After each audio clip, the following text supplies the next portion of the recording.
राम मंदिर का विरोध कर रहे हैं। जो बयान आया है वो नाना पटोले का, महाराष्ट्र में कांग्रेस के अध्यक्ष हैं। उन्होंने कहा कि जब हम सरकार बनाएंगे तो इस मंदिर को फिर से पवित्र करवाएंगे, इसको गंगा जल से धोएंगे। पहले अपने आप को तो पवित्र कर ले।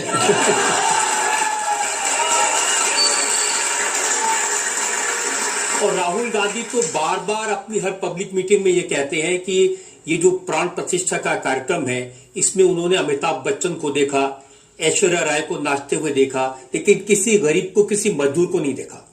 इनको शर्म आनी चाहिए इस प्रकार की भाषा का उपयोग करने में कि कोई गरीब नहीं था। ये श्रमिक कौन थे जो मंदिर का निर्माण कर रहे हैं? उनका महिमा मंडन प्रधानमंत्री अपने हाथों से कर रहे हैं।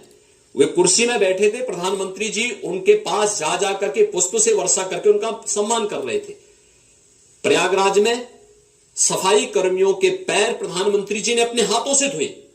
यह पहली बार हुआ। आखिर कांग्रेस में राहुल गांधी के पर नाना प्रधानमंत्री थे, उनकी दादी प्रधानमंत्री थी, उनके पिताजी प्रधानमंत्री थे, और 2004 से 2014 तक उनकी माताजी सुपर पीएम के रूप में कार्य कर रही थी। आखिर इस दौरान कभी इनको किसी गरीब के घर में जाने की बात तो दूर, किसी गरीब से संबंधित कोई योजना उन्होंने बनाई हो जिसने उनके जीवन में व्यापक परिवर्तन किया हो? नहीं किया। राहुल एंड कंपनी, ये लोग मंदिर क्या जाएंगे? तो देखा ना 2000 गुजरात के चुनाव के दौरान उनको यह तक नहीं मालूम था कि मंदिर में जाना कैसे बैठना है।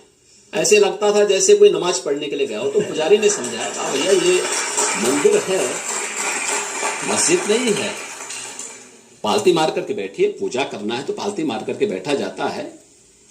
ये कोई जो है नमाज पढ़ने का वो नहीं, मुद्रा नहीं यहां बनानी है।